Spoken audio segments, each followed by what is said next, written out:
And November 25th, November 25th, meeting of please rise for a moment of silence followed by the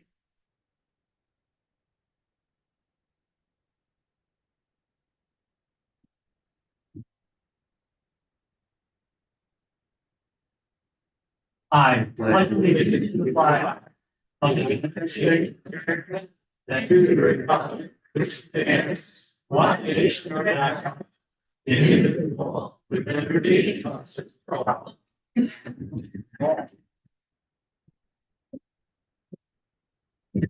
I'm glad that so many people are interested in our budget discussions. Thank you.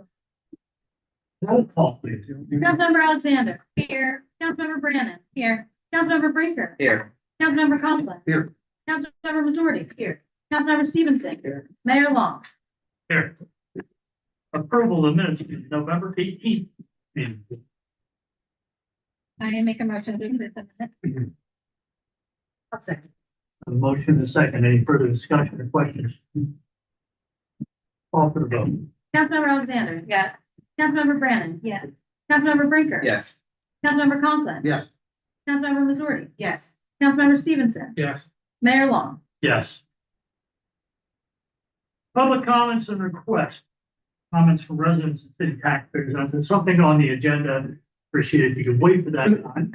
If you have something that's not on the agenda, if you live in the city or pay taxes here. Okay.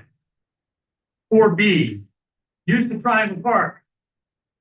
November 26th to January 11th. Of the Clinton County Ministerium for display of the Nativity. Now there is, by Robert's Rule of Order, there's a 20-minute limit on the topic. We will time that this evening because we have a lot to get through tonight. Do I have a motion on this or Comments? please state your name, where you live, all that. My name is Melissa Daly and I am the manager of Downtown Lock Haven. I just wrote something up to share tonight with council based off of last week's meeting. Just some comments were made and conversation, and I just wanted to clear some things up. Downtown Lock Haven is not responsible for permitting the Clinton County Ministerium to display or not to display the Nativity. We are a private organization who goes through the process of submitting use requests to City Council for our beautification project, just like any other organization, which we did in October for Haven Holidays. On Friday, November 15th, I received a phone call by Bill Stankiewicz, and he said, I'm just reaching out because I don't want you to be surprised when you see a nativity in Triangle Park. We, referring to the Clinton County Ministerium, did not put a request in, but it is under Downtown Lock Haven's decoration. I let Bill know that I needed to talk to the board members, specifically the executive committee, and ask them about this and would get back to them. After conferring with the executive committee, I called Bill back that day and let him know that the nativity is not part of Downtown Lock Haven's decorations, as we do not own the nativity. Therefore, it does not fall under our use request or insurance because it is not Downtown Lock Haven's property. The Clinton County Ministerium can request to display something on city property anywhere within the business district, just as Downtown Lock Haven did. In that conversation, I had also suggested placing the nativity at St. Paul's Church on East Main Street, across from Fallon Alley, not in Fallon Alley, which is where we'll have our holiday trees on display in 2025. Made another suggestion to have a live nativity to draw more people to it. I shared how successful the live nativity is at Three Springs Ministry in Morris near Wellsboro, and thought it would serve as another beautiful attraction within the business district, not trying to diminish the relevance of the nativity for our community members. I also shared the vision of the Gingerbread Village as an attraction for our area, similar to Candy Cane Lane in Williamsport, Dickens Christmas in Wellsboro, and Victorian Bellefonte as attractions for those areas. The idea shared with the local businesses and merchants was to adorn the windows with a unifying gingerbread theme and ultimately work on facade pieces. If you travel by the Triangle Park building, you will see the start of the facade coming to life, which we will have throughout East Main Street and continue into Triangle Park. This vision is to build a placemaking attraction to increase foot traffic in Lock Haven and to improve the economy for our residents and local businesses, which is my job. I'm also currently working on other projects that are in alignment with the vision of building those attractions. Mayor Joel Long and Councilmember Steve Stevenson, I know you're both aware of those, and they are the self-guided power box tours, fall beautification projects, and the Bald Eagle project. I did my part in accordance with the use of city property and as the manager of downtown Lock Haven. And in doing so, I have received harassment online and on my personal phone because of this organization, the Clinton County Ministerium, and that needs to be resolved. Thank you for your time. I appreciate it. Can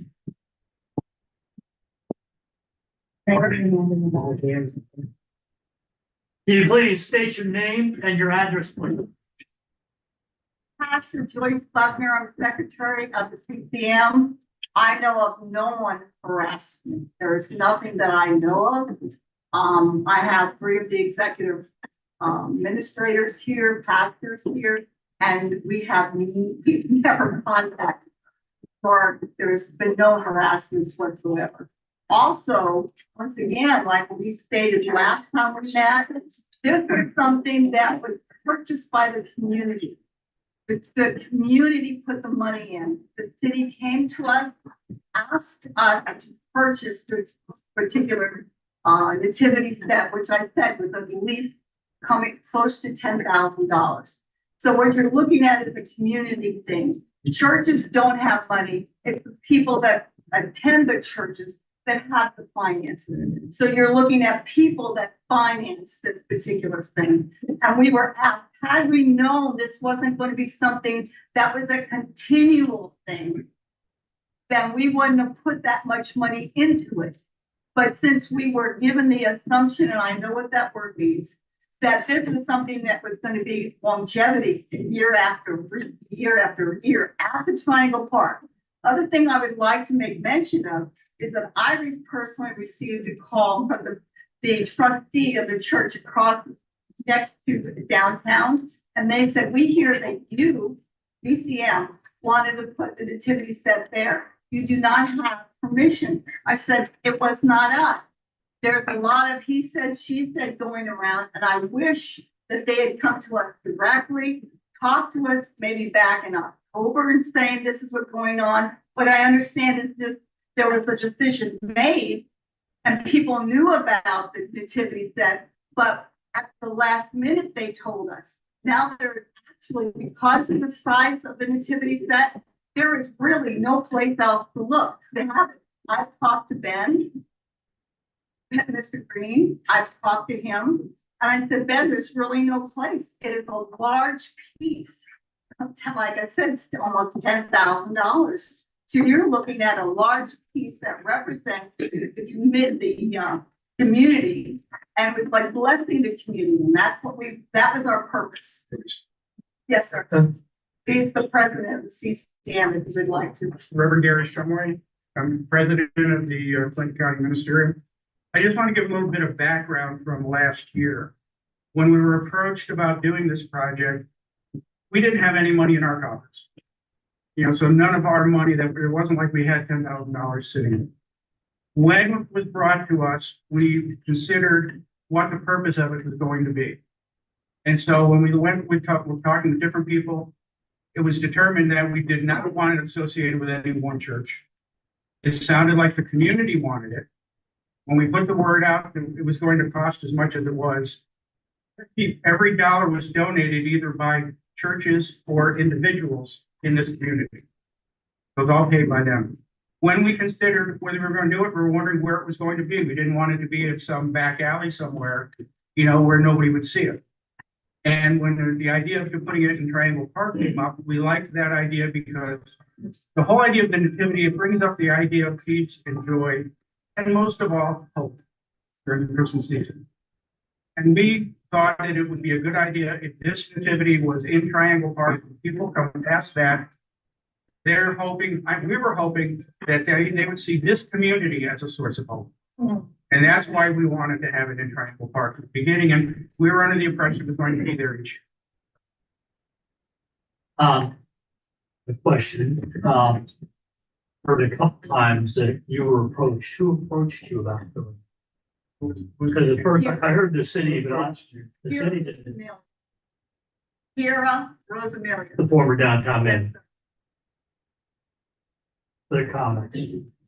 Your name and where, do you live in the city of Lock Haven, sir? Yes, Vince Stout, Where I at? live in Castaneda. That's not Lock Haven, that's not the city of Lock Haven, Well, sir. It's not the city of Lock My Haven. address is Lock Haven. That, Oh, wait a minute, I still have a question. no, sir, I said when we started this, that it would be, we would allow the I just want to know residents, why you're residents of Lock Haven or taxpayers of Lock Haven. Who are you? Pardon me? Who are you? I am the mayor of Lock Haven, the chair of this meeting. Okay, why did you deny us to have? Because I'm asking, we are limited on time here, okay? Only residents of the city or taxpayers of the city. Yes, sir. I'm Ryan Shields. I live in, Water Street down here in the third ward. Thank you, sir. So, maybe a possible solution to the whole thing would be, I think there were several different options put out here for where the nativity could go, but it sounds like the nativity is too big. And there was already a tradition established where it was put in Triangle Park and it was intended to be put into that place. It was sized for it, was designed for it, built for it. These were the previous agreements that were in place. So is it possible that these other options that were thrown out, could you move the gingerbread setup to one of these other options? Because it sounds like that's also a good thing for the community, but you could accomplish both of them. And then there would not be a problem with where the nativity would go as it was designed and the already established tradition. Sounds like it was kicked off by the city in the first place. It was not by the city. Well, I mean, they were approached by somebody from the city. No, it was not. City manager, I thought that's what she. No, downtown Lock Haven manager, downtown Lock Haven I'm is, sorry. no, that's okay. I just want to clarify so you understand. Thank you. Um, I'm sorry about that, but maybe there's a potential, a better solution in there where everybody could get what they're looking for and you could avoid this problem. Thank you. Anyone else?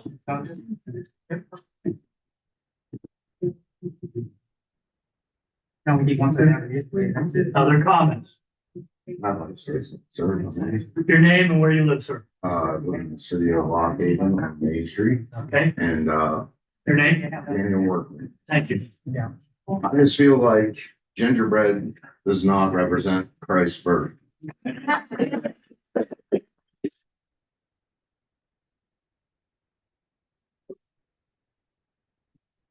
Triangle Park is our main attraction, right? Everybody rides by it. Yeah. Christ should be there. That's right.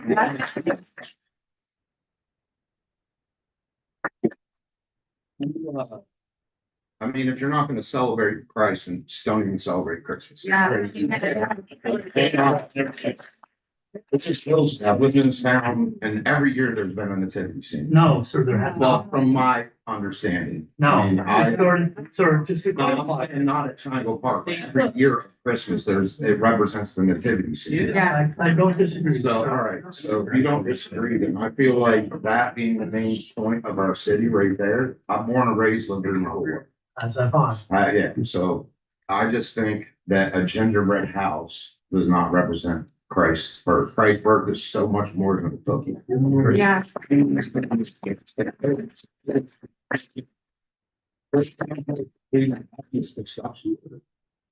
It breaks my heart. How can you even, how can it even be a line up between Jesus Christ and a gingerbread? That's because you saved her life. You saved all of that.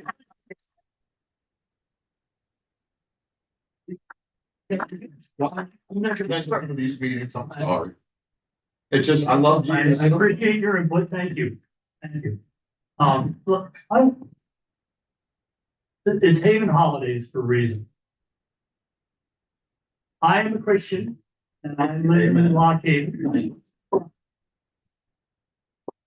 Christmas isn't the only holiday that's happening during this time. And we represent more than just Christians in the city of Lock Haven. There are Jewish people who live in Lock Haven, and frankly, you know, that doesn't necessarily represent them. So, you spoke, sir, you spoke, I got it, please, try to keep control of the meeting. Right. There are lots of people that make up our citizens, we represent them all. Okay? I want to correct because there's this delusion that there's always been a major there. There hasn't been. It happened, it's been there twice. Here, us people are here. Amen. That's right. And there are lots of other people who make up the city of Lock Haven. But you should hear from us tonight. We're the ones here. Please, don't interrupt the meeting and do it properly. Please, okay? Have someone here, you want to come, please. Yes, I'm Ashley Stanzo. I'm from Belmont Avenue, down the road. I am not of this religion, so I would also love to be represented in my downtown Lock Haven. I think gingerbread is a wonderful secular thing that can represent the entire community, not just partitions of the community. Take it a whole month. Oh my, amen. Yeah, take it. Take it What does this have to do with? Whoa. That'll be enough of that, okay? I understand your feeling, but we're in a meeting here. Okay? What does this have to do with pride? That is my question. It does not. Yeah, I'm talking about having inclusivity at our downtown Lock Haven, at our Triangle Park. I'm not talking about pride. Sure, my hair is a rainbow, whoa. I'm talking about being inclusive of other religions downtown. I have not said my religion and I will not. There are other religions that I believe should be inclusive, just as Mayor Long was saying. We shouldn't just have one religion that represents our entire community. I personally know people, hundreds of people, citizens in our town. I run a business that are not of this religion that also want to be represented and feel welcome in their downtown. Where are they? Where are they? I'm right here. They're not here. He's right here. Please. Enough. Enough. You don't speak unless you're recognized. We can't be here all night. We want to hear people. We want input. But you're to speak to the chair, not to the other people here. I'll give you one more, sir. You just want to make a point that that's reason enough. And if you're not going to listen to us, it's not a threat, but I am going to say that we are going to take some action on both. Amen. Mr. Peckham is not, he represents the third ward. I brought an issue up before and he pretty much point blank told me, I'm just gonna do whatever I want. So this is how I feel I'm being represented. And when it comes time for voting, I want to ask everybody in here to remember this. Make sure we all get out and vote when it's our time because we need to get rid of it. Well, that's okay. No decision's been made here yet. We're listening to the people as they speak, but I'm trying to keep order so it doesn't get out of control. Okay? I think you really should listen to us when you make a decision. Because we're gonna make a decision. And you're entitled to do so. We will. Yes, you will. Your name and where you live. I'm Mary Jo. I'm not a current resident of Lock Haven, but I was raised here all my life. Only until I got married, I moved to Beach Street. But we've always come to Jana's and like the Triangle Park is stable, but we spend all of our money at downtown Lock Haven. We come shopping every holiday season. Our voice should be heard just as well as others. I mean, we keep this city going too. It's not just the taxpayers. We come down here and spend our money. I mean, and it's fine. If everybody else wants to be represented, that's fine. Bring a motion. You know, have a meeting. That's what this is for the people to have a voice. Other residents or taxpayers in the city of Lock Haven. Yes, ma'am. Your name. Dana Suter, Lock Haven, We're at Lock Haven. North Summit Street. Thank you. Don't normally do this, but I have a suggestion. And I'm not sure it would work, but what about putting the nativity scene at the monument on the side, like as you're going up Main Street? There's a nice green grass right there. And the garden club fixes it all up, you know, nice for the holidays or whatever. Maybe that would be a suggestion of, you know, putting it there that, so everybody can see it, enjoy it. There'd be a resolution. Take the input. In the back, the blue jacket. Hi, Mr. Mayor. My name's Pierce. I'm a resident of Log Haven. I live on, West Water Street. Thank you. So I just find that we have, again, historically, again, Christmas comes from the word Christ Mass. It's a Amen. historical thing. Amen. It's a 2,000-year tradition that has gone back a very long time. And of course, throughout our nation's history, this has gone back to 1776 that this was celebrated. Amen. And it's occurred that ever since basically since the 1950s, we have been consistently moving farther towards secularizing Christian holidays in order to ensure that, I guess, the state religion is adhered to, which is, again, the diminishing and the watering down of Christian tradition. I don't understand that. And I don't understand, again, why we have to come up with new symbols that are approved by the government, that this is how we're going to celebrate this holiday, which is, again, hasn't always been a Christian holiday.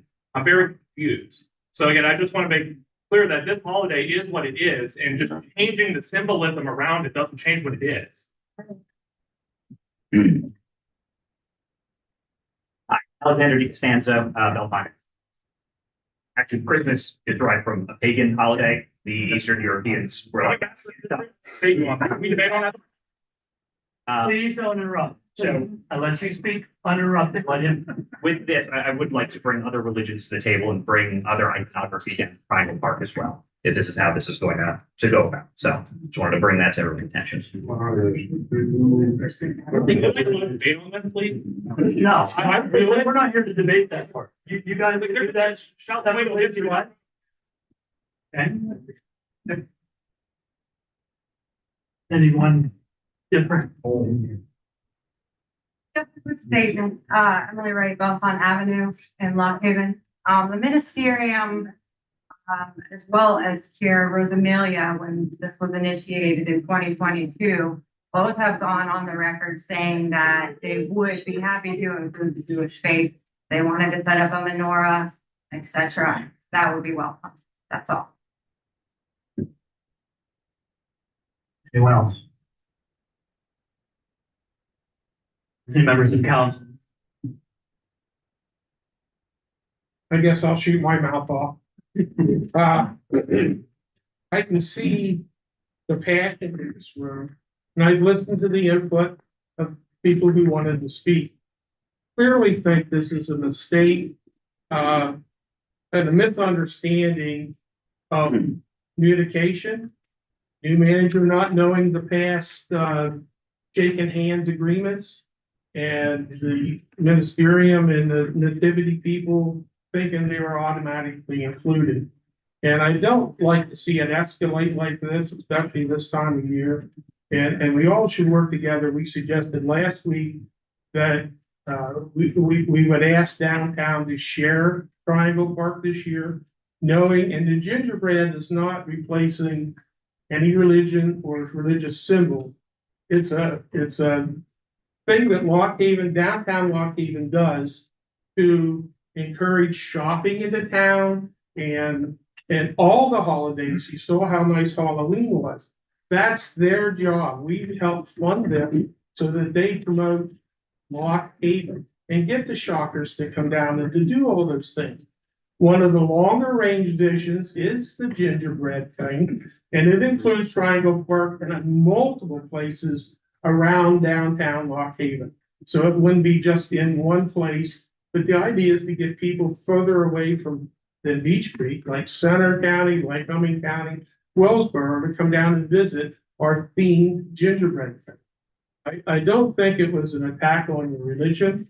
I think it was all misunderstanding. I did see some posts from some activist people who were attacking our manager and our executive board, and I don't think that was right. You can't strong arm government or an agency when you're all trying to do the same thing. You're trying to promote who and what you represent. And I'm not anti-nativity set, and I think it would be nice in Triangle Park.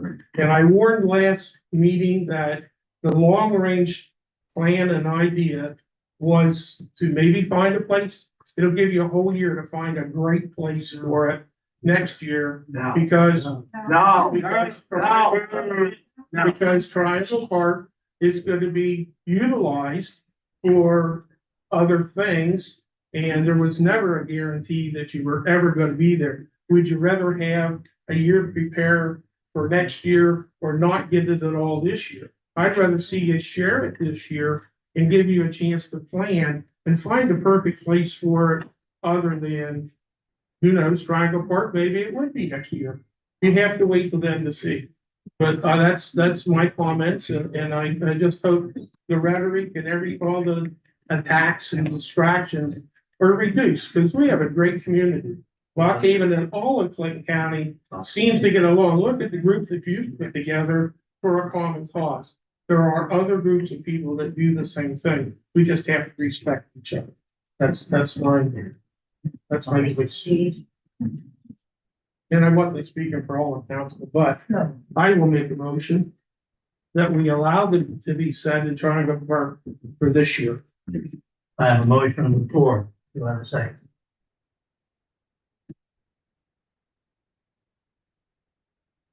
I have a second with that. And with that said, I know the history very well. In conversations going back with Kira last year, I know they were probably we taken down last year. I had called Kira in Europe last year. The nativity scene, I think, is something that we should all embrace. I don't think it's anything that we should exclude, and I don't see how the nativity scene being put up there this year or next year, that the community would like to see that, because once again, we are representing the community in this, how it detracts from a gingerbread theme or Santa's hut or the Christmas tree that's currently up there. I think it's part of who we are as a community. You've come out and spoken very well, just in short numbers, of how you, the community, embrace this. I think we should not just liken it to this year, but going forward. I think the Downtown Inc., I encourage you to look around the room and look to see how many people are in favor of this and try to incorporate nativity, not on a church parking lot or in Fallon Alley. Because I was just down the walk down towards the parking lot. There are cars there. We just can't push nativity scene onto an alley or a parking lot. And I know that there's going to be some really awesome kids singing there from Robb Elementary School. It'd be nice for them to see for during that time. But I also understand why the ministerium wants it at Triangle Park. Lock Haven is the county seat. They want it here. They can't move the nativity scene from church to church to church to church. Over 14 churches donated to this. Many others donated as well. One stated, we're going to go to Mill Hall and move to Beach Creek and move it from here to here. But the reason why they chose here is this is a county seat. And I think we should honor it.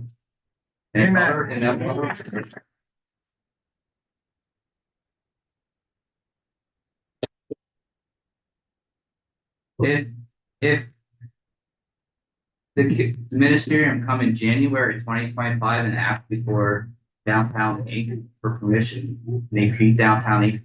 to get permission to use it, will we give them permission? There's just thoughts, because it's normally first come, first serve. They don't normally guarantee something for everybody, regardless of what our next issue is going to be with closing of city streets. If one restaurant wants to close the street or another one, it's normally first come, first serve. So I think we need to work together on this. I think we need to exclude. I think we need to.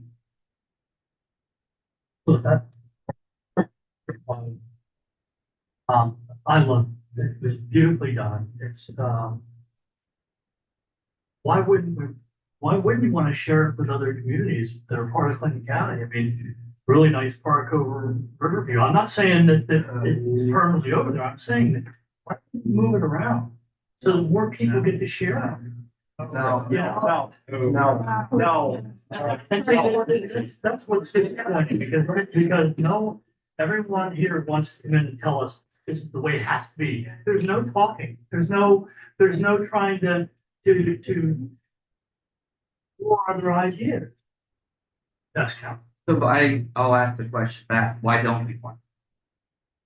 Nobody has said we didn't want. Going forward, down the road, talking about sharing, so my question is, why would we not I want? said to you last week at the council meeting, Yeah. find a place, another visible place for it in town. There are tons of places. We have other parks. Over by the East Side Fire and Rescue. There's all kinds of places. Find another spot for the gingerbread man.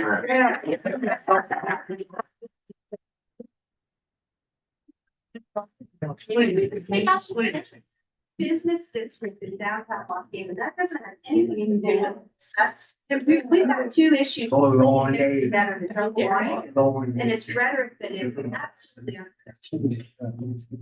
I have this one here next. I'd just like to point out that on the request form, it does say first come, first serve. Like to point that out. Melissa, you wanted to say something? Yeah, I just really want to highlight the fact that again, which I had read in the statement in the beginning, the gingerbread isn't there to replace Christmas. So the project for the gingerbread is creating an attraction similar to Candy Cane Lane because people go and they visit. And so when people talk about the facades on our businesses and it looks like this, people will come. They will come and shop and they will come and dine. So these are two separate things. So that is, again, what the job is as a downtown mix. So I just want to make that clear.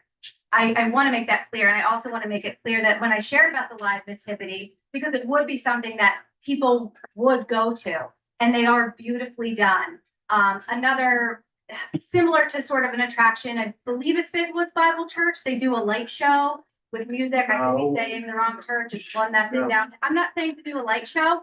I'm just saying those attractions, that's what brings people in. So I just want to separate those. Businesses that take Christ out don't doing very well. People don't say Merry Christmas. Please don't just speak up. First come. Yes, please. If the form says first come, first served, is my motion mute? Or are we going to share it? If it's first come, first served, then Lock Haven was first come, first served, but I personally would rather share the nativity set. So, let's set a precedent, or are we gonna, I'm in the form? It's just a point of what. You have a motion before, and I don't think that, I think that it feels, I think that that's there, that it is conflicting. Then first come, first serve, this wouldn't necessarily be conflicting. They could both be there to say, That we intend to award it. a motion before. Any comments by council? Call for a vote. Call for the vote? Councilmember Alexander. So before I make my vote, I would like to explain why I'm gonna make my vote. So Friday is when we get our agenda for what's gonna be on the meeting. And Friday, when I saw that the nativity set was on here, I absolutely was gonna vote yes. Why not? It was beautiful last year and I consider myself a Christian. I may not go to church every Sunday, but I consider myself a Christian. My vote has changed after the unpleasant things that I have heard and the unpleasant things that I have seen and the countless messages and visits to my job. So because I feel like we're being bullied and that people are being bullied, my vote now is no. Councilmember Brandon. I also refuse to bow down to intimidation, harassment, and threats. My vote is no. Councilmember Brinker. Yes. Councilmember Conklin. Well, in light of the fact that I was misquoted and I was described as having said that I'll do whatever I want, sorry if that's the thought that my neighbor got from me, but that was not what I said. And we had that one discussion and it was directly after a meeting. So in spite of that, I'm going to vote, in favor of a sharing. But before I do that, I'll ask downtown Lock Haven manager, is there room this year for it to be there, or then whichever one wants to get to? This isn't my decision, it's the city. That's right, but I'm asking you a question, if there's room for it this year. I know there's a bigger plan for the future. There's, I mean, if you walk by, you'll see there's grass to place it. At this point. You know, I'm incredibly embarrassed by what I saw. Like, as a Christian, I'm incredibly embarrassed Amen. by the presentations I heard this evening. They were so aggressive. I just can't believe it. I am appalled at this kind of definition of Christianity that I see all the time and that I preach against on a regular basis. In spite of that, I'm voting in favor because I believe there's space for it this year. But I'm not making promises for the future, whether it's first come, first serve or not. Councilmember Missouri? No. Councilmember Stevenson? Yes. Mayor Long? Yeah. They're so big.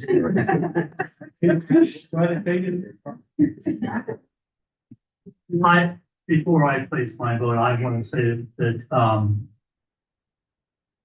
I understand your passion, I do. But I didn't appreciate the aggressiveness of this group or so many in this group tonight, when you had no idea how we felt walking in here. For all you know, you might have had 7 votes saying yes, but you came in here ready to slap us around and beat us up. You know, you can laugh if you want, but that's what we have seen here. We do this because we love our city, just like those of you who live here do as well. And we came here to consider this. We suggested to them to put in the request that it could be considered. All I know is that there are many people that probably should go to church and ask forgiveness. And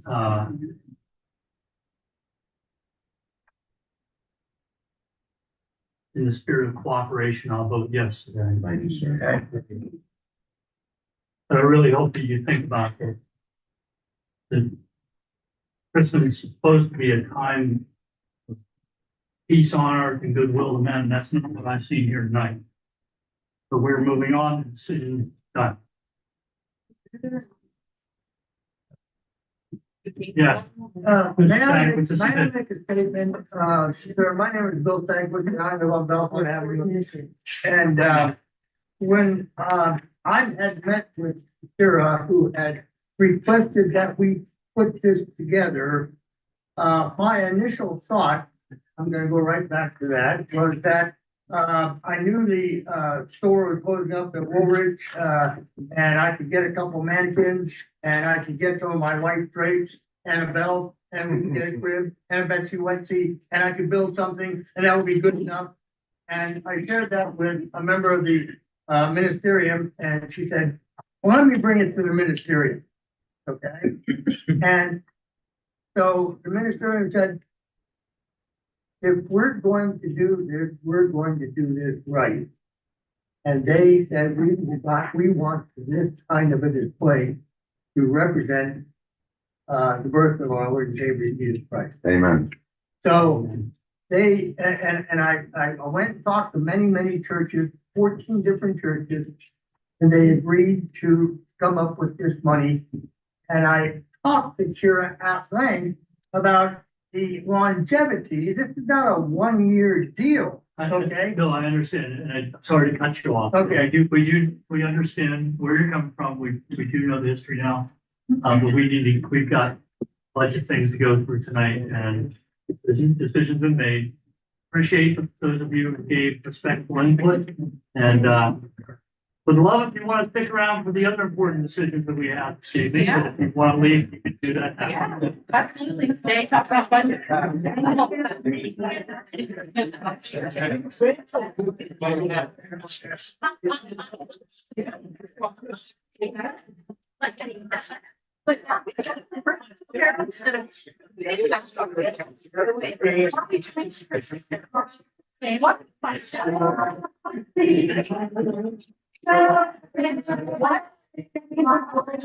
What is happening?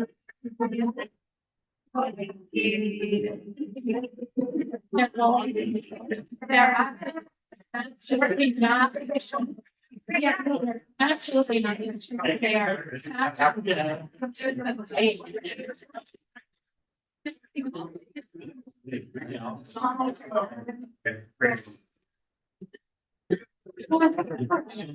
Yeah. She is.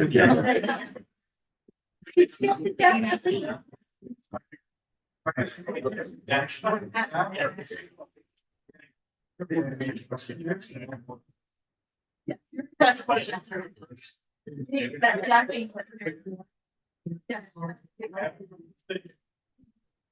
So, yeah.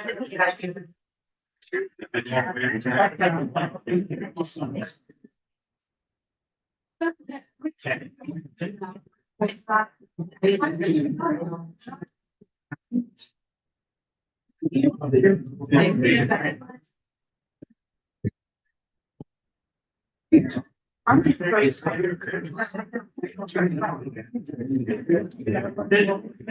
you're not staying for the budget discussion, please make your way out.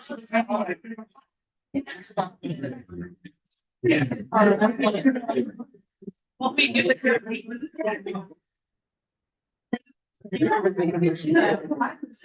Somebody else. I looked at the first one.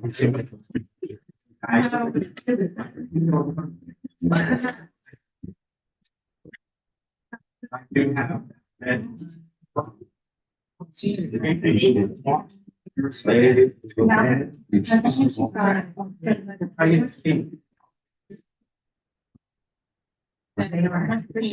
was a letter. Okay. Move forward.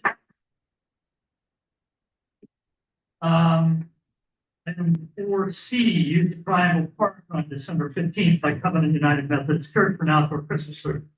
Pastor Justin Fair of Covenant United Methodist Church is requesting use of Triangle Park on December 15th from 6 to 7 p.m. for an outdoor Christmas service. This is the second year for that, and it's turned in his return. I have a motion. I'll motion. Motion for and you can stop. Warren said first. Any further discussion on motion? You just get back. You just get back from this vacation. Call for the vote. Councilmember Alexander. Yes. Councilmember Brand. Yes. Councilmember Brinker. Yes. Councilmember Conklin. Yes. Councilmember Missouri. Yes. Councilmember Stevenson. Yeah. Mayor Long. Yes. 4D, use of North Grove Street by the old corner of the specified days in 2025. The first reading, Sean Dale is requesting to close Grove Street from Willard Alley to Church Street for dates in the summer. That'll take place 3 p.m. to 1 a.m. And I believe Karen is here to speak on Sean's behalf. Hi, esteemed members of council. My name is Dr. Karen Dale, and I'm here with my husband Donald, and we're here representing Sean and Laura, who are on the sandy beaches of Antigua, celebrating their honeymoon. So he's asked me to be here, and my PhD is in industrial and organizational psychology. And for those of you who don't know what that might be, it is a study of employee behaviors in the workplace environments, and efficiency procedures. Based on that, in my previous employment before retirement, I did a lot of data research. And I have some data for you tonight, if I may. And I am a class.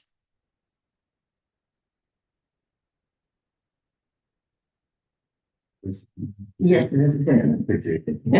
Sorry. Yeah. I'm not sure exactly. I'm gonna be all the above then. Being towards the town.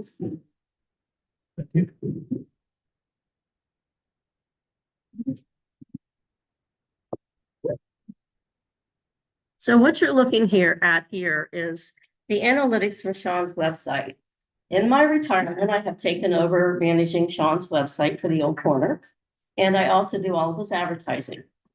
And the top picture is all of the hits that Sean has received on his website from people looking up the Old Corner for the last week of November, for this past week in November. The bottom map is of summer fun. When people are looking to come to Lock Haven, trying to look and see what there is to do. So you can see that there's quite a bit more activity during summer fun. So with that said, Sean is very much a community-oriented person. When the downtown Lock Haven does Lock Haven Jams, I create advertisements, put it on his website, put it on his social media to help celebrate what the community's doing. I see here in this data an opportunity to continue partnering or capitalizing on the interest that Sean has already generated. And hopefully maybe work with the city to somehow energize and maybe do other things that might help and benefit downtown Lock Haven. So those are just some thoughts that I wanted to put out there for you to consider before, as you're considering whether or not to grant his new proposal to close the street down for 2 weekends a month. With that said, Sean has also asked me to change the date, one weekend date in June. The last weekend in June coincides with Woodward Township's Riverfest. And he does not want to conflict with that. So he would like to change the date to the weekend prior, the weekend of the 20th and 21st.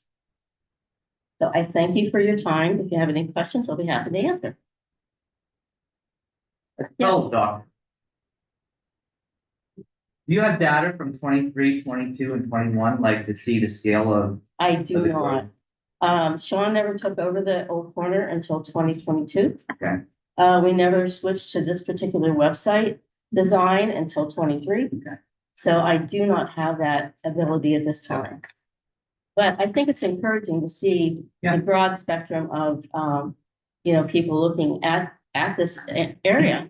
They're looking at this area and contemplating probably what there is to do here. And the Old Corner having, starting to develop a reputation of having entertainment available is, I think, drawing interest to the area. You're welcome. Thank you. Want to clarify that it says closure will reconnect to 1 a.m., but the shows themselves are 8 to 11. So that somebody that may read this impressed that the shows are 8 to 11, the closure is just Sunday at 1 a.m. It would be open up. Wait, can you, I'm sorry, I can't hear you. Sorry, I should be mad at myself. I tell people to speak up all the time. They wanted to clarify that the request shows here, as Casey had said, to be from Friday at 3 p.m. till 1 a.m. Sunday. The shows themselves are 8 to 11. That's just, it would open back up on Sunday at 1 a.m. So, okay. Okay? I didn't want somebody to misread it and think that there would be music going on to 1 a.m. Okay, do I have a motion? As discussed last week and agreed upon that we would attempt to do twice a month and see Sean's request. I move that we approve it as submitted with the correction of the 20. To stay away from it. Can we correct the May date as well? That's Saturday and Sunday. I'm sorry. That's okay. Just want to make sure we have the right dates. I was going and looking through to check like, oh, I know this is when Best of Clinton County is, and I know, typically. This one of those dates not a Saturday. Yeah, the May. Should be a Friday, Saturday. Yeah, the May 24th to 25th should be the 23rd. Did you understand that correction? They asked for a Saturday, Sunday instead of a Friday, Saturday. Oh, no, The dates were incorrect. it's supposed to be Friday, Saturday. Yeah, I'm So sorry the about that. 23rd. That's okay, I just wanted to call that out. My guess would be that isn't a mistake because that would be Memorial Day. Well, so maybe it's on Saturday to So Sunday, we but then this. probably did want Saturday, Sunday, fun. Does he want Friday? He wants Friday. Maybe we should do Saturday. the 23rd through the 24th and give him, or the 25th and give him the option Sunday if he wants it, since it is Memorial. Of Day. 2 out of those 3 days. Yeah, and yeah. So that's what we're going to do for. Ron is watching if you want me to text him. Okay, so let's be clear what we're doing here is the request listed here, but changing the June 27th, 28th to June 20th, 21st. And recognizing that the May 24th, 25th may be 23rd, 24th, or 24th, 25th, not all 3 days 2 days. out of that. So that is what's on the table. Are you willing to? Yeah, sure. And you're seconding that? I will second. All right, a motion on the floor and a second. Any further discussion? There's no conflicting dates with anything going on with There's, any other concert series downtown or the July date is final Friday, July 25th through 26th would be final Friday, but there is not always a concert on final Friday, so I don't think that's a conflict. And then my only other question would typically when is LH Jam? That would be, I believe, LH Jam, but he usually works.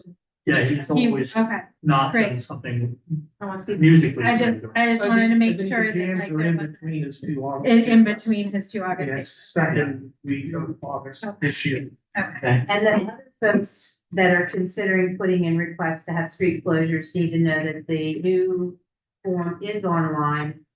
And you can fill it out and get it sent back if other people want to have events or want to. Emailed them, so. Yeah, great. Yeah, I know, I've had a couple of businesses. with that. Yeah, I've had people asking me about it as well. good. Here. Question.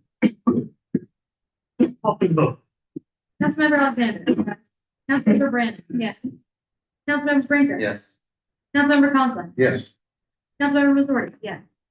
Councilmember Stevenson. Yeah. Mayor Long. Abstain, I played the band and played the concert. So They're not booking it this year. That's good. I don't want people It to- still looks bad if he were to get booked and then, but I get it, but it's all about how. motion passes. 4D, we are just in that. Do we have any other requests? None here. So we'll move on to unfinished business. You had a question? Questions on next item 5A. Okay. You say your name and where you live, please. Mr. Mayor, I also have some comments on the general topic of the consolidation water system that I hope the public comment period. I didn't want to get involved with. I'm also, don't speak loud enough so that all the council can't hear me like that.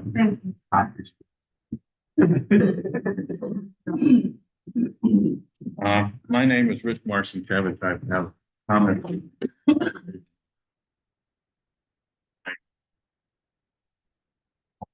The administrative and blockade city authority, which is what item 5A, addressing. I'm the secretary of the Central Kent County Water Corporation Authority. When I'm speaking tonight, just as a person who's been involved in the discussion of consolidation of the water systems and also the improvements in the dam since the beginning of the discussion. In July of 2023, City Council proposed an ordinance to dissolve the Lock Haven City Authority, assume its water assets, and look into a joint authority to include Wayne and Castanea Townships, with the reasoning that the city could avoid PUC oversight of its rate setting. Mr. Wilson claimed that the cost of the PUC rate filing would be $300,000 and would have to be done every year for 10 years. It was suggested that if the city couldn't do that, then the system might be sold. Well, I suggested some other alternatives at that time. That concern was alleviated when the city authority agreed to pay the cost of the PUC rate filing, which is currently underway. There was no further discussion of that authority proposed. Subsequently, the discussion of suggestion of a larger authority to include the suburban water system arose, and a committee was created to investigate the potential. The involved parties include the Suburban Water Authority, the City Authority, the City and Filtration Authority. Several meetings were held, and the committee asked each party to commit to turn over its assets and liabilities to a newly formed municipal authority for the sum of $1. In April of 2024, Mr. Wilson sent a letter responding that a term could be reached that were agreed with the city. The city would agree to turn over its assets for $1. In April of 2024, the response from Suburban that to be more important. Decision-making on the water projects, the city sent a letter to Suburban stating that the city's water committee recommended that the shared water project should be administered, planned, and funded by the filtration authority. At the following meeting with the filtration authority on April 24th, I raised questions, and there was minor discussion. City manager said to forward any questions so council could respond. On May 7, 2024, the secretary of the filtration authority forwarded my questions and others to the city manager, the joint authority committee, the council water committee, and the mayor. To date, there's been no response. Following filtration authority meeting, the board voted not to take over the project, which apparently prompted some concern with council as to whether the city filtration authority appointments could be removed. The last meeting of the joint water committee was held on May 23rd, 2024. The minutes state that a memorandum of understanding was being prepared by the city's attorney to be sent to all parties solicitors. There have been no committee meeting since May.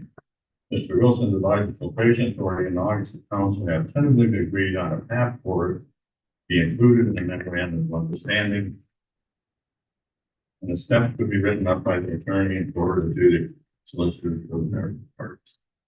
That path forward was finally sent by Jen Caron, the city's attorney, to the solicitor for the city authority, filtration authority, and Suburban on September 20th. She offered to meet and discuss it with the solicitors. The new path forward proposed that the city take back the assets of the city authority, lease them to the filtration authority, retain timber rights, and retain the ability to withdraw if things didn't work out as expected. This is totally different from any previous discussion that was developed with no discussion or input from the other parties involved. Question has to be asked as to why does it going through attorneys and not exchanged by the two core parties? The attorney provides legal guidance, but they have no role in making decisions. Frank Maselli, solicitor for both the city authority and filtration authority, subsequently received on September 30th from Ms. Karen a transfer agreement, transfer the city authority's assets to the city. Mr. Maselli sent to Ms. Karen on October 18th a number of questions on behalf of both the city authority and filtration authority regarding the path forward and the transfer agreement. As of this morning, there's been no response. Instead, it appears you're acting tonight on the first step of the process that no one has agreed to and to which no one has had input. It's difficult to understand what parties can't sit down face to face and decide how they want to proceed, then have attorneys provide a review and develop the necessary documents instead of incurring legal fees for things that may never come to fruition. Continue to dictate what you want and assume that the other parties will go along. I don't know if that's council's intent, but that's the perception that's out there. If you really want to see the water system combined, that requires trust, communication, and transparency. There's little trust in the city at this time. Communication is still very poor. The latest example of poor communication is the email sent Friday afternoon announcing an action affecting two involved parties to be addressed by council tonight. The systems are to be combined, or even if water projects are to be advanced expeditiously, all parties need to be able to trust each other and establish face-to-face communication. With respect to the action that we have as part of the resolution, the email that was sent out seems to reply that, or seems to me that the need for the resolution is to move the Keller Dam design project along, which I fully support. However, I think the proposal for the filtration authority, the contract between us and the foreman might be premature because there hasn't really been any discussion with the filtration authority. I did broach that possibility with the filtration authority last Thursday. We didn't have any discussion. There's been no real back and forth about that. The other issues to talk about are whether GreenDots and the foreman would be receptive to that gathering and contract with the filtration authority. Most involved in permits, there need to be an agreement between the city and the filtration authority to allow them to do the work on the city and city authority property. Would the filtration authority really take on a contract if they don't have property?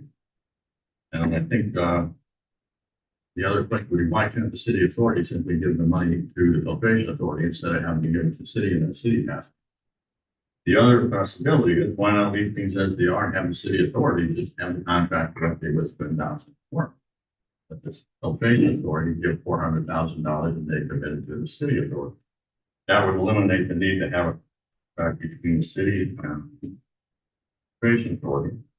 And, the other thing is just a general question on the intent of this whole thing, by taking the assets, will the cash, if you take the assets of the city authority and put them in the city's name, will that cash that's there be used to store the water fund, or will it be reserved for the new entity, whoever it is, or an the dam projects? And finally, there is some language in the draft resolution that seems to say that the city authority has no indebtedness, but they did provide a guarantee through PennDOT through a $5 million loan. And there may be some language in there that's a conflict. Those are my comments. Rick and I were both at the filtration authority meeting last week. I did express, as Rich could tell you as well, that I urged them to look at potentially just going ahead and doing the design. We talked about that, that it put us in a bad way, the UC filing, if we never got that money, it went into the thing, and an engineering plans don't go bad like eggs. So it's better we have it, you know, whenever we're ready to take those steps, it'd be good. I think it sounded overall, Rich, do you agree with that statement? Overall, they were receptive to at least considering that? I think they're receptive to talking about it, but I still think you have another option, which is to just let it go through the city authority and make it cleaner. Understand. One of the big issues would be what's Twin Dawson Employment's position on that. And I did send them some informal stuff. I think they were a little concerned with changing courses in the middle of the stream and having to contact filtration authority, because then you're talking about a whole different board. It couldn't, I don't think they would, but it could just decide we're going to do things differently. The filtration authority all has its own engineering firm involved, it's a consulting firm. I agree with Rich that I think we could be communicating a lot better with some of this stuff. I definitely agree with the direction we're trying to go with merging the systems. I'm not certain why we don't have a few more talks. And I mean, we're taking an action like we're taking tonight. Everything is going to happen. You know, stated for with we talked about it that, you know, why can't we like know ahead of time what we're thinking, where we're headed? We can still do it. If they find out Friday when the agenda comes out, and I'll just give you my input. I have expressed at the meetings the direction that I feel we're going and agree with the overall direction, but I think we could do better. Rick, you and I talked this morning about an act question, and you said you were going to look into some of those. And the answers are coming. I don't have it in my hand yet, but the answers are, the two big questions that Lenny was asking, I've got,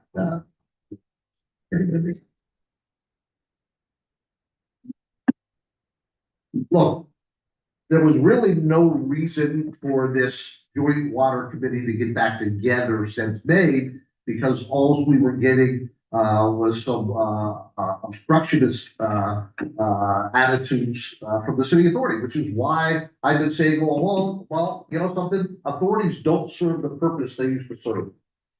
Rich, they just don't. And they did when they were created, those public authorities, those city authorities all those years ago, but they don't anymore. They don't serve the same purpose in cities. So I'm ready to move ahead. I'm ready to, you know, do something that gives us a kickstart to move in the right direction.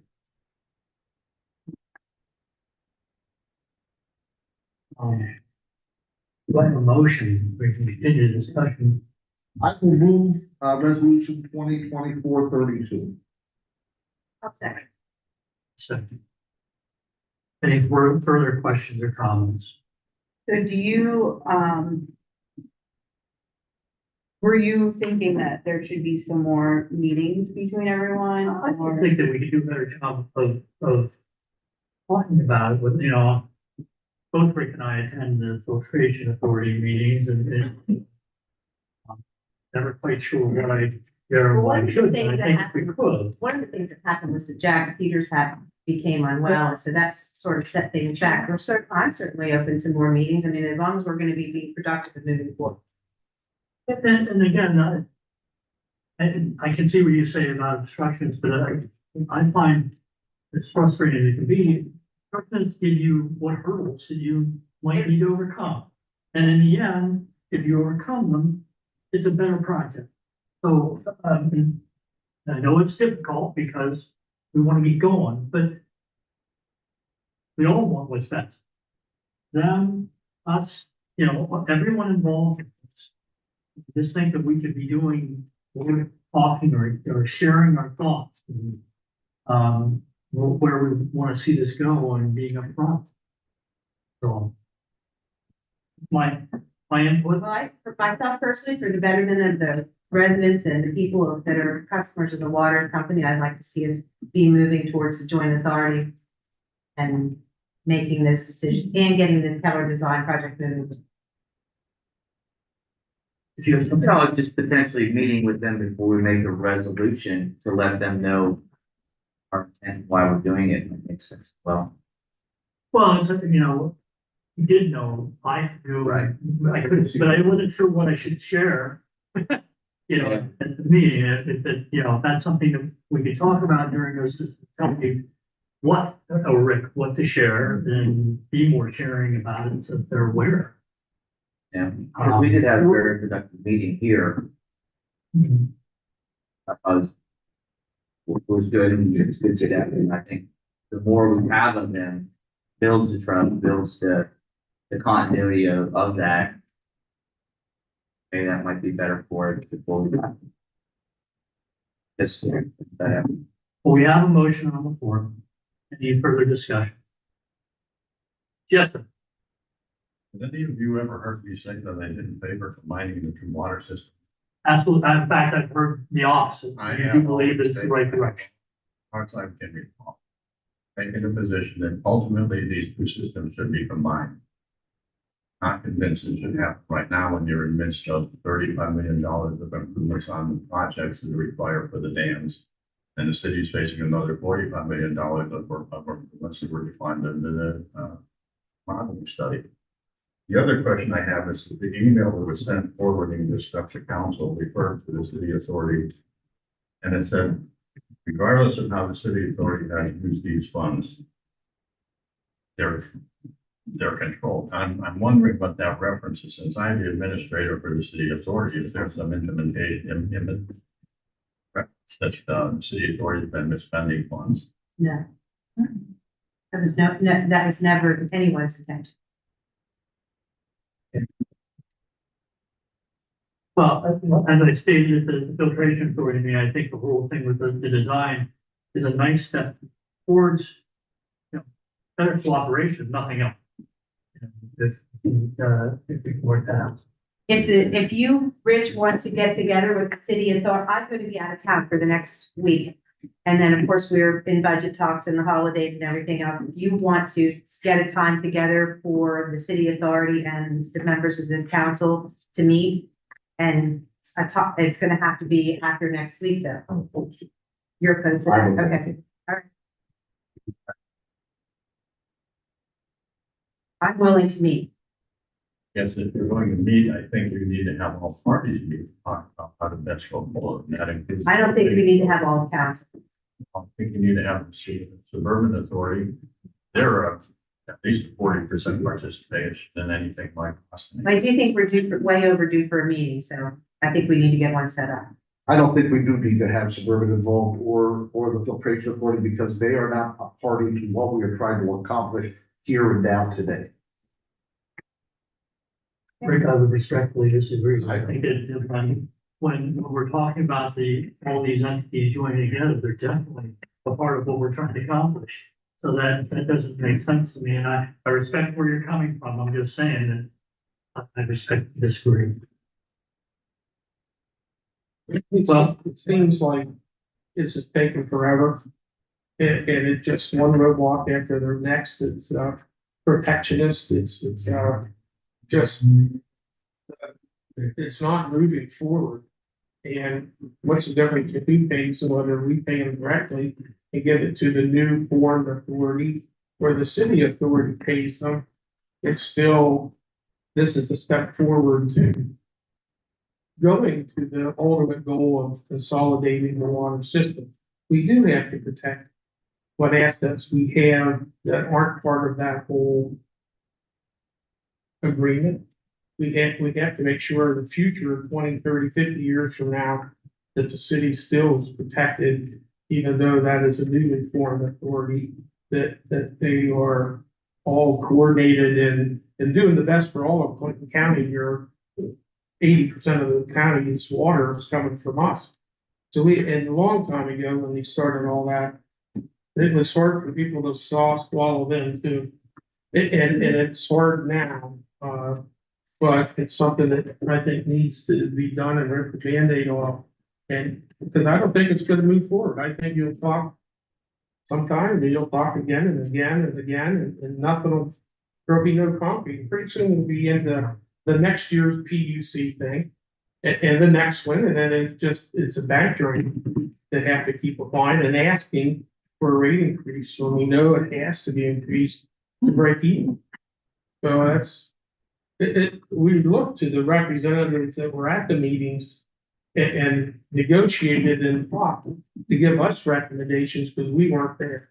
I know. So, and then we looked into our lawyer and what maybe the path forward is. There may be some unanswered questions. We aren't all, unfortunately, there's a bunch of the authorities, the same person wears three different hats. And their mind and philosophy is the same, and it doesn't change. If there was different people on there, maybe it would be different, but they bring the same mindset to each meeting they go to, covering 2 or 3 different outfits. And unfortunately, Jack isn't here. I understand what you're saying, but again, this is the first time that I've seen the city go down this road, and I honestly think we're further than we've ever been on this during any other attempt.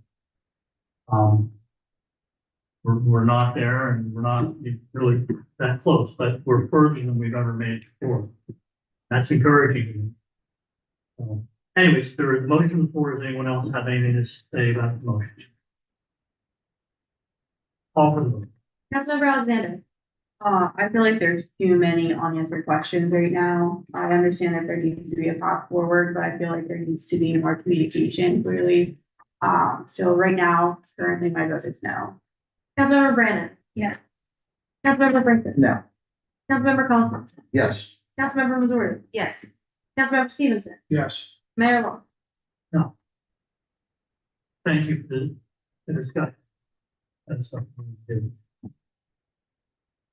Motion passes. 5B, 2024 patching update. The City of Lock Haven patching project, which includes 81 patches across Lock Haven and Castanea. 10 of those are in Castanea itself. The patches have taken place. The sealing has not yet been completed, and an extension was given until this coming Friday for the project to be completed by the contractor. If we're lucky that with weather's been cooperative to a certain. Yeah, wouldn't the asphalt companies normally be closed by now? They're just doing the sealing now. Yeah, but I'm just thinking of other projects that I see, not ours, but other projects I see in the area that are gonna require asphalt. You can still get both patches. Curtain Gap usually stays open later. Is that right? Till Okay. December, it depends on the weather too, as with the it's small job, they won't be doing big paving jobs. Thank you for the update. Is there any other unfinished business? None, Your Honor. Okay, new business 6A, notice second half transfer of city share of state police fines and penalties. When the state police issue a citation in the city of Lock Haven's limits, the city does get a portion of those fines and penalties. And the second payment for this year is $1,347.43, and that is included in the minutes. Do we have any other new business? I've done, Your Honor. We'll move on to the public hearing, 2025 proposed budget. Purpose of the hearing was to afford the public an opportunity to comment and make observations on the recommended budget as reflected in ordinances number 2024-06 and 2024-07. Comments from the agencies and organizations from the city. Streets. Before we move on to streets, even though they've been here. Council just got the budget book today. It was on the city's website. It was emailed to the press as well. Obviously, it's a lot to take in. The kind of citywide figures, 40%, 46% of all the funds the city spends are just for wages and benefits for the individuals who work for the city. Those are the people who physically plow the streets, fix the water leaks, treat the sewer, maintain the levee, the police who protect and investigate, and the firefighters who rescue and run towards the emergency. In all, less than 0.5% of what the city spends is on training and continuing education for people to get certifications and attend conferences to keep up with their continuing education credits. About 25% of the city's expenses are for contractual obligations like utility bills, cybersecurity, and insurance. So there isn't a lot of wiggle room in those areas. 14% of the city's total expenses are to pay for the loans that it has, and this is citywide, and predominantly those loans are in water and sewer. This evening, we will hear from the foreman for streets and stormwater, the public property foreman, and the water foreman. I'll also have some more things to add, but in general, this year's major funds combined for $13.6 million. That's slightly below last year, which was $14 million. That's really reflective of the fact that the city does not have a tax increase for the general fund, so it will bring in the same amount of money. And as the millage ordinance reflects, last year, as I spoke, council decided to take step by step to return to a single rate millage. So the millage has been adjusted, general purpose land to 20 mils and buildings improvements to 9.8 mils, which does come out to the exact same dollar amount. The only, I should say, exact is $400 less, but close without going over.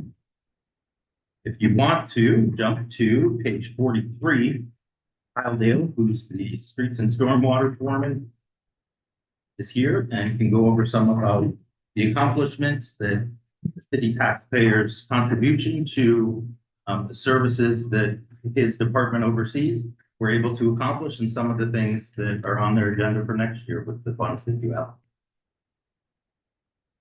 Good evening, everybody. As he said, we'll review some of the accomplishments 2024. Move on to goals for 2025. We continue to identify and assess outdated storm sewer infrastructure and provide those updates to the GIS technician for implementation into the new mapping software. Well as devising an updated list for future storm sewer replacements or upgrades. Also continue citywide maintenance of roadways, storm sewer, street lighting, all the things that everybody walks by on a daily basis. We did complete ditch reestablishment on the lower section of Glen Road, which will need redone again due to the heavy rainfall event we had there a few months back. And the last ones, we began assessing the streetscape lighting in the downtown for, potential future replacement and continued maintenance on them as necessary. Goals for 2025. Want to begin to implement stormwater features on the GIS mapping based off of drainage basins. We'll identify all manholes, inlets, things like that, assign them drainage basin based off of probably a letter or something of that nature.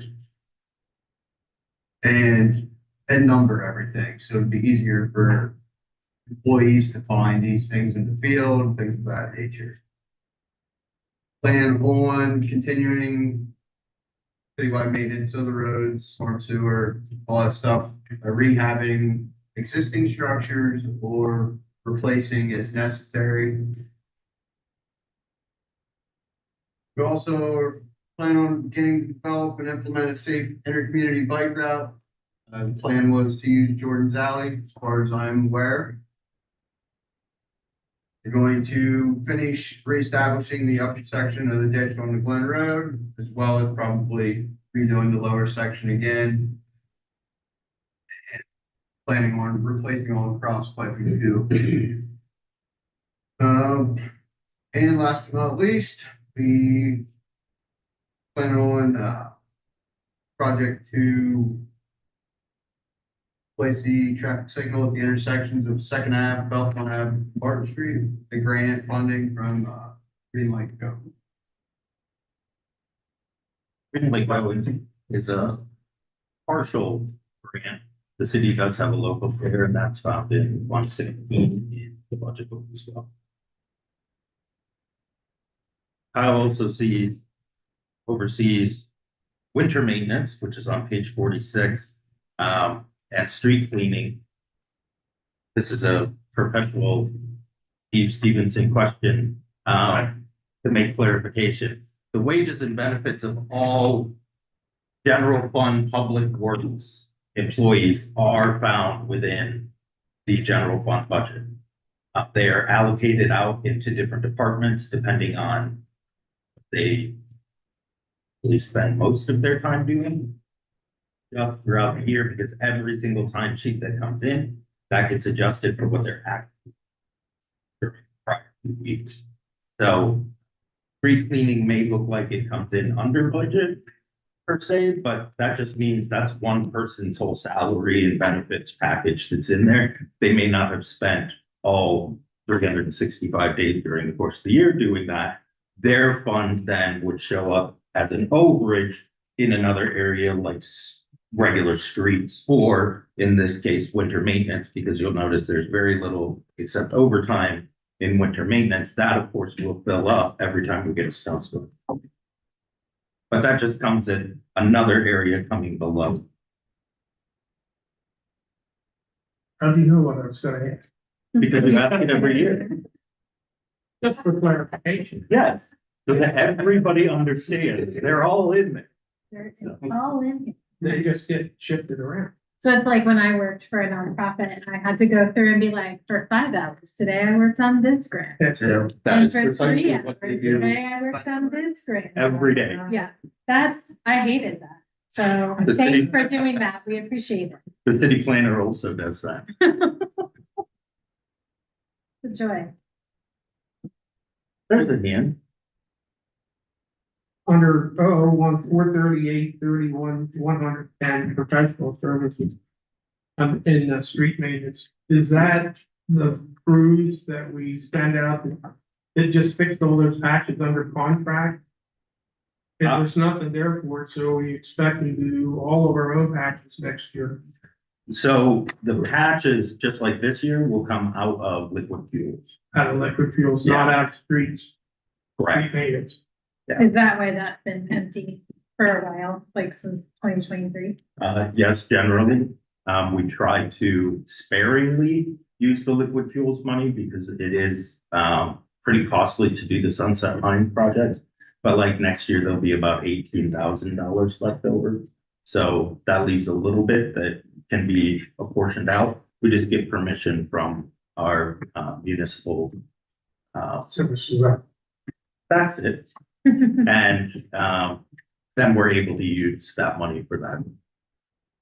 Bad news is that that's probably going down. The allocation. Yeah.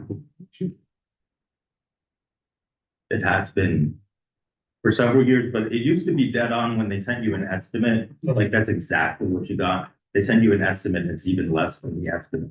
Yeah, it's been decreasing every year. Yeah. Those people with their electric vehicle. Start, I have two questions. Going back to, two. So, accomplishments, it's awesome that we're still identifying and assessing outdoor stormwaters. We had that like 20 inches of rain that came down in like half an hour. Yep. That was absolutely crazy. Yeah. So the question I have is how many do we have that we fixed? And how many storm drains do you think that we need to fix for next year? A lot, I mean, do you know how many we fixed this year or? probably about 10. Okay, That's not just complete replacement. Some of them were just minor rehab too, right. like just parging them or resetting a new, inlet frame cover. Yeah, I mean, there's a lot to do in the system. and then I was getting my daughter from a tennis match that night. And you know, I that was crazy. We were driving home. Yeah, I mean, I was going this road, that road, this road, then I get a phone call. You coming for me, Dad? Yeah, how'd you get there? But I went up, what is it, Glen Road? I hope you did. Oh, I tried it, and I just had fun with it. And I videotaped it, I said, look what I'm going through, and good thing I was in my high-rise car. We hauled 6 loads of stone off that. Yeah. Is there a way we can like, between us and PennDOT or some way, like, dig a ditch up along the side of that? Who can take care of that? Because that, I do know that is a constant issue. How do we resolve So that? we previously had PennDOT come and reestablish that ditch through our agility bridge. And obviously since the storm, everything re-washed out again, even worse. It's gonna need some improvements. Large stone or something placed in that Right. ditch that's gonna withhold heavy force of water coming down. Do you know if that's something that's part of our goals next year to? Oh, yeah. There, like that is I'd something like we to are. see that next year. Yeah. At least the ditch. Yeah, Sure. I was thinking. Yeah. And then my second question, and I don't know if anybody else had to piggyback off that. I live in Jordan's Alley, Mm-hmm. and there's a key word there that jumped out at me. Safe. If it's gonna be one of our bike paths, that alley's crazy. Are we planning on doing anything major to make it safe that you know of? Or are we just calling it safe and hopefully the bikes don't get into potholes and the ruts and? As far as I know, they were supposed to be resurfacing with that, if I'm not Are we- mistaken. Yeah, it's a pretty extensive project that'll have to be done in phases. Wind Dobson and Foreman is looking at it right now. It's a significant amount of milling to take the level down lower than the adjacent properties. And then paving, fortunately, it's an alley, so it won't need thick paving.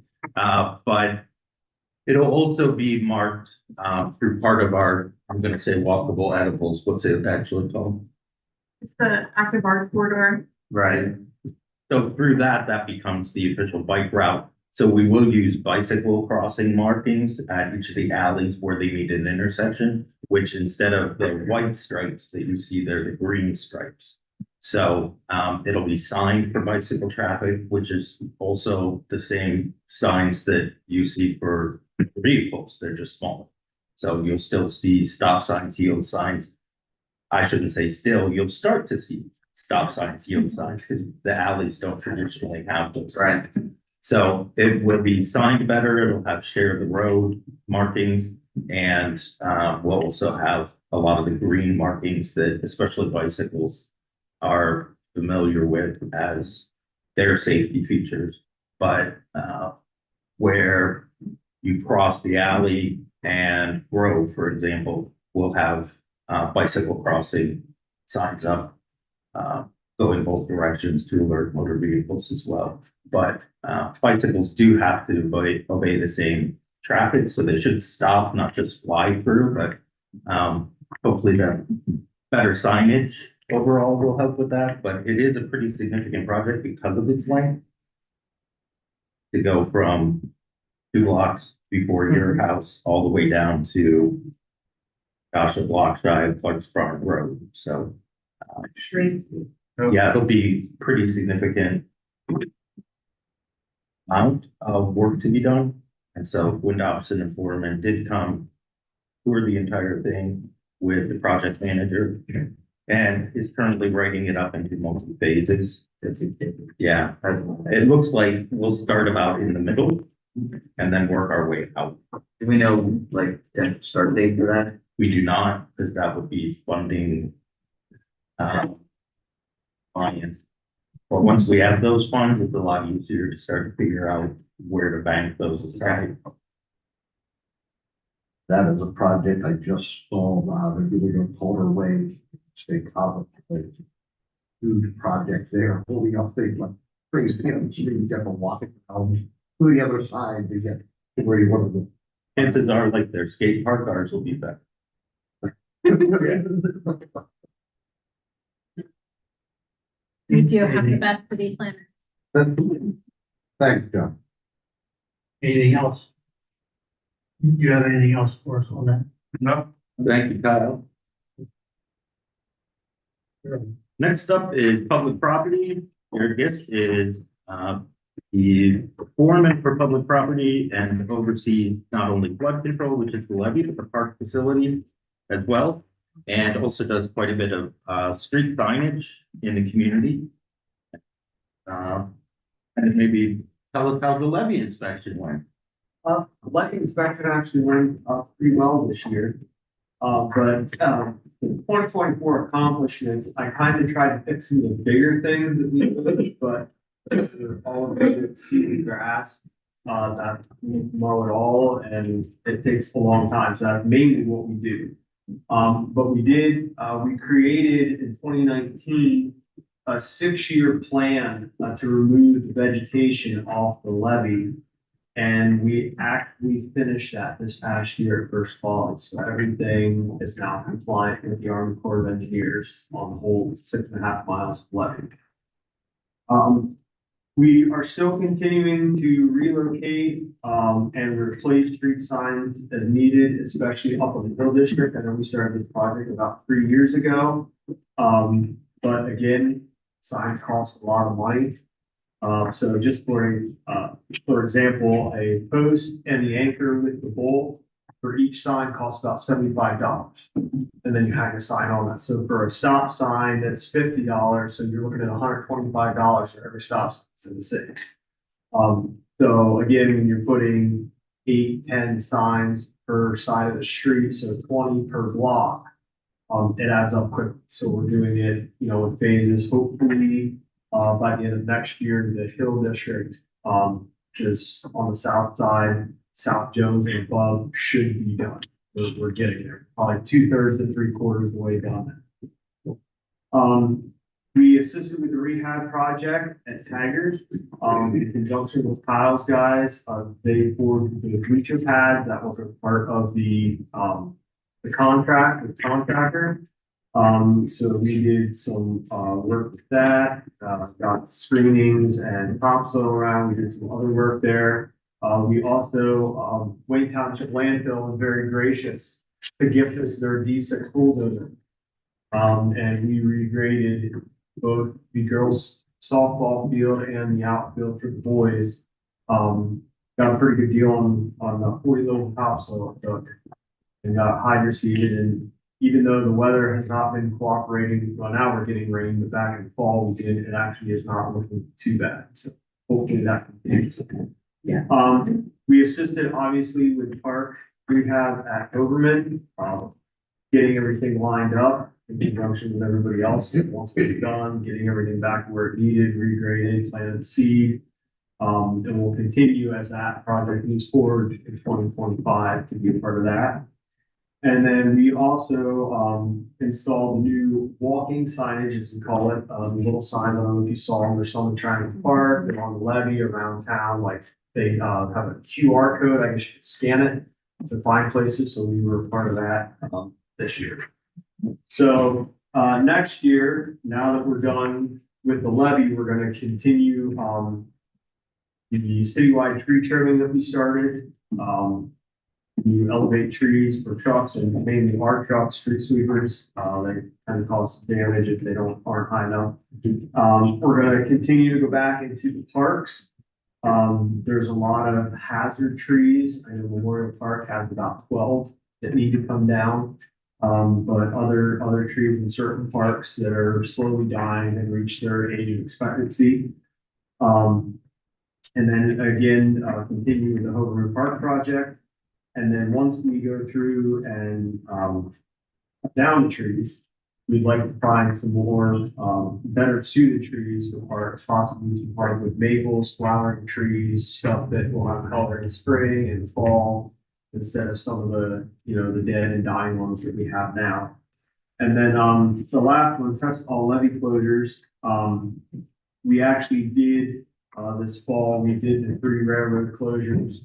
And I'm gonna start working with PennDOT. Next year, they weren't real receptive about closing the J Street Bridge with the, project going over Wilbur Township. But now that that's complete, hopefully they'll let us close J Street this summer. We have a lot of new employees, to test that structure, and then we'll be up to date, with the levy. But they were very, we had, new people this year. A lot of the people that used to come have retired now with the Army Corps, and we had a new group come this year. And, I remember my first year, 2018 was the first inspection I was through. I left at 3:30 and they were still here. This year we did the whole levy in 2.5 hours. I think, a lot of, and that's just not me, it's people from the streets department help, people that actually aren't even employed here have helped, people from the water department have helped. It's been a public works unity group that has put the time in, and very hard, some of it was very hard work, dragging logs and trees up over the levee.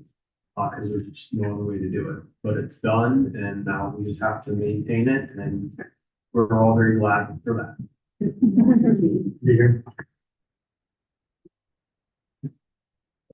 Can I? Questions, Jared? Yeah, so Jared, you took me around the entire levy when I started as a member, which if anyone here is running for council in the future and comes on new, highly suggest getting to know the foreman and all of the other departments, because you will learn so much about what goes into operating a city.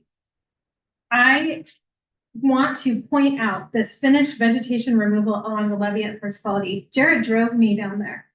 This levee is so high. Like, how high is it? 40 feet?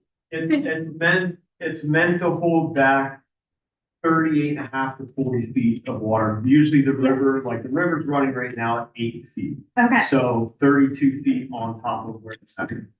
So they had to go down a hill like this, 32 feet down, and cut trees down at the river. 32 feet down this way. I really think about the work, and I believe at the time you told me there was only 1 accident. Yes. Yes, and that is amazing in itself. We throw a bunch of boys on a hill with a chainsaw. It's only that. Yeah. So many rocks, trees everywhere.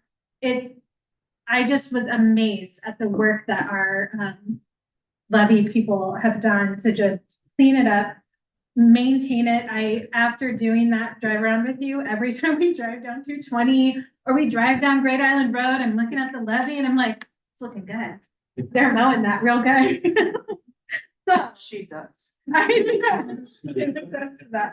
know. So I just really I don't want to diminish how hard that was, because that was a huge task for you to get that levy to the point that it is at today, and I really appreciate it. And I know that if our city residents knew how much work that was, they would also really appreciate it. And to go along with that, for those of you who never been out there, First Quality, well, back when the hammer mills, they installed a fence on top of the levee along the rock side.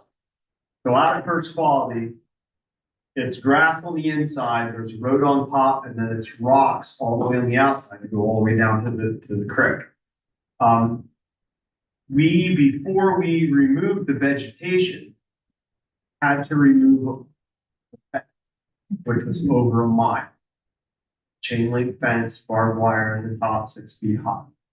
Pulled every post, cut every cable tie, wound it up in 100-foot sections and removed it all before You could even cut a tree. cut the tree. That's all I have to say. Questions for Karen? I have just a comment, because I don't know how if I can notify, but at the very north end of White Alley, I had 2 very huge locust trees just cut. They did cover the inlet back there, when he was doing it. So it looks pretty clean to me, but I'll just mention it to you, so if somebody wants to go by and check it, they'll have that opportunity. Okay. But it looks clean to me. Anything else?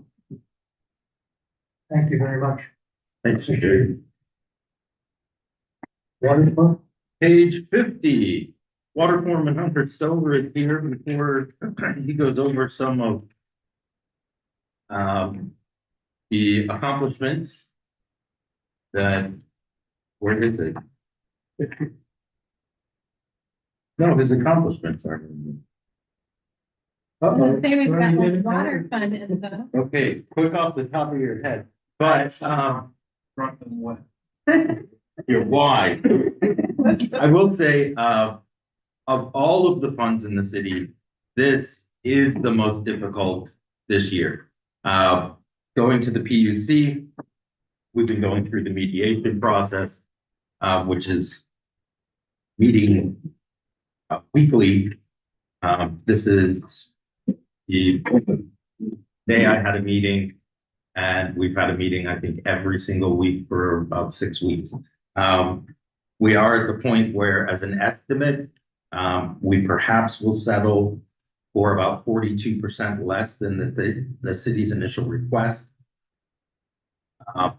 That will have to be prorated in over the course of April and May. So the first full month that the city would see an increase, if it is in part of the final settlement, would be in the month of June. So the city won't realize the full amount of the rate increase this year. We are still working out the fee schedule with mediation. Mediation consists of the consumer advocates, the small business advocates, and it is another division that's really in charge of regulation. And so they're not really all that interested in the fees per se. They're more interested in the procedures that we follow. We did have 258 in the end questions that required answering and documentation. So all of that was provided to them. One thing that always takes a long time, whether you're on council from the city, not from the city, no matter where you are, is explaining the way the cost share agreement works in the budget. For people, especially from the PUC, it's an unusual thing. So we actually had to spend a couple mediations just going through that so that they understood that we really only get the reimbursement once, but we show the expense twice. And that by default, they thought we were, jacking up our expenses. So in all, a lot of cuts had to be made to the water fund budget. This is the preliminary budget. There will not be any more revenue. So the city does have a $500,000 loan that the general fund made to the water fund last year so that the budget would balance. The PUC rate increase does not permit the repayment of that loan in 2025, which was your original agreement. It won't be able to start repayment until 2026, which is the first year that you'll see the full rate increase. Also, my compensation has been removed from the water fund. So the water fund will not, the user fees will not be able to pay for me. We still, and my benefits, those had to be moved into the general fund. So taxpayers will pick up that. You can see highlighted, areas that either had to be cut or reduced. One example would be hydrant expenses, and you do have a letter further explaining that to Castania, but the city can only actually keep $1,200 in hydrant expenses for next year, which can only be for repairs, not replacements.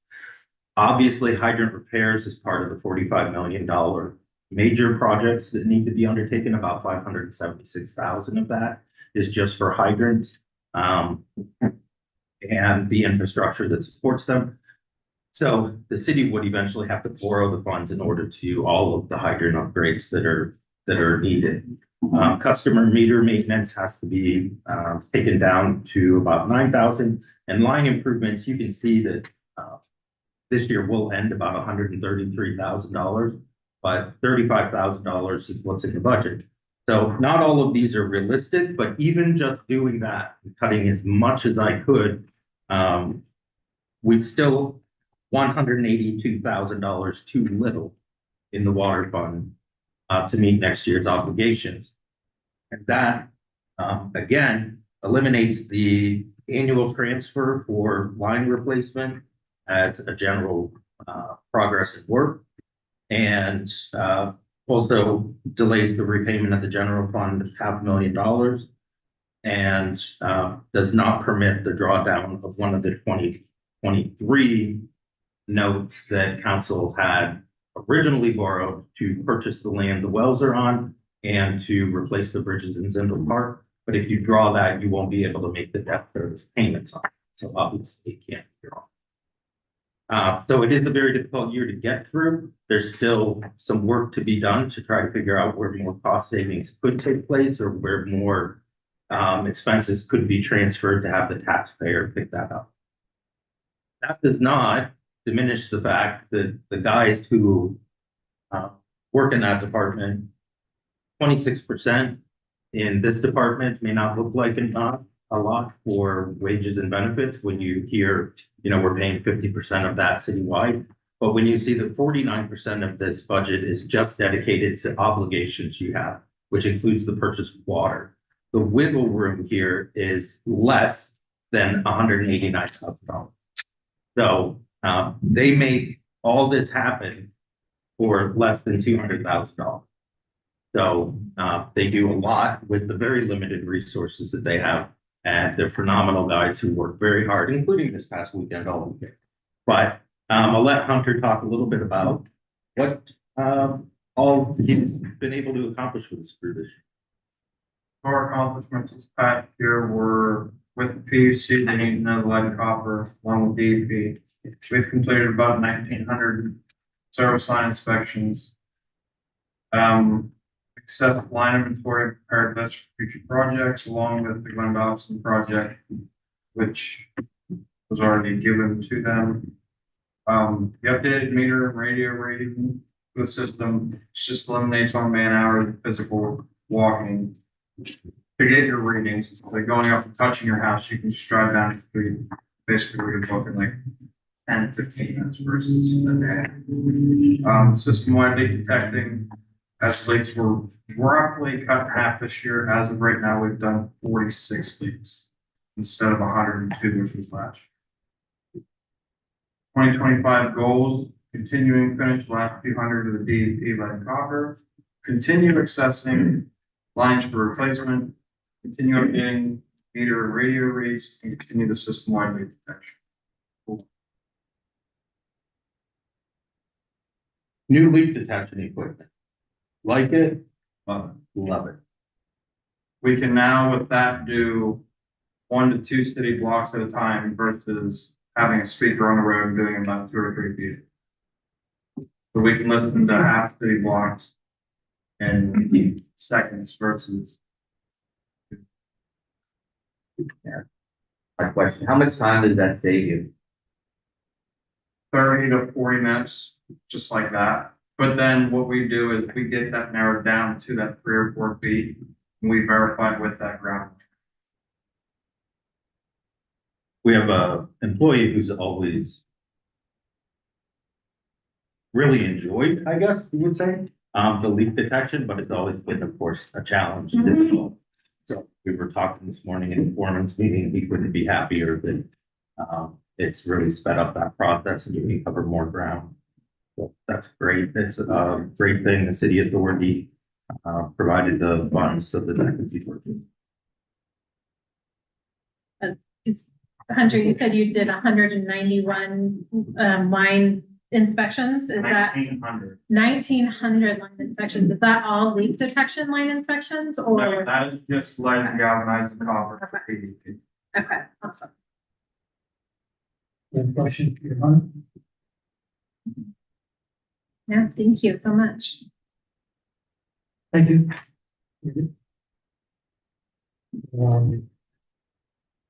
So consideration of ordinance number 2024 06, talking 25 budget. That is page 18 in your budget book, which again was also provided to press. And that shows that the total of the major funds is $13,659,082. And if adopted by council, it would go into effect January 1st, 2025. Council will also meet the next 3 weeks, 3 Mondays in a row, to continue discussions and budget hearings until adopted.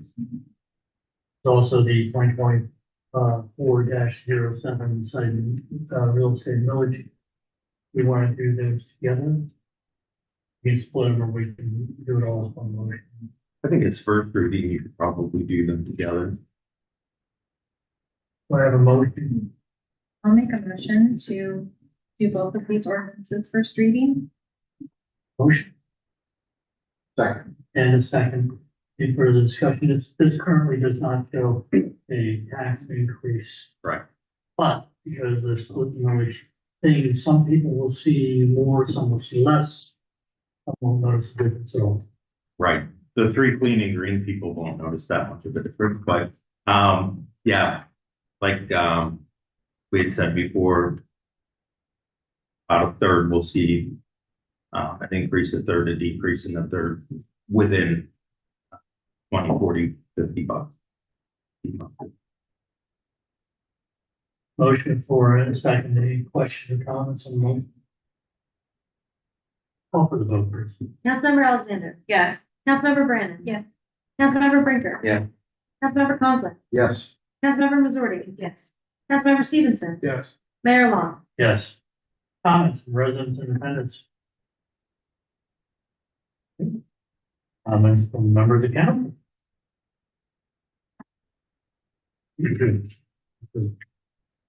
Probably, we all appreciate our crews and Yeah. the leadership here, they go out there every day, no matter what the weather is, and do your jobs, and city can't run without you, thank you very much. Any other comments? I really appreciate Jared's help with the sanitizer, bringing it back. Can't believe that didn't make your list of achievements. Damn, it should have been on your. Yeah. Any other discussion on the budget? I know you're on. All right, we have FYI reports, you guys check out, anybody have anything from any of their committees? All right, do I have a motion to it? Anybody want to bring anything else before council? Lockheed or the Keystone Central School District is one that were the code tech that did a great job. They did. About the Santa. That is fantastic. Give them, some teachers at the prop, they did a great job. Anything else?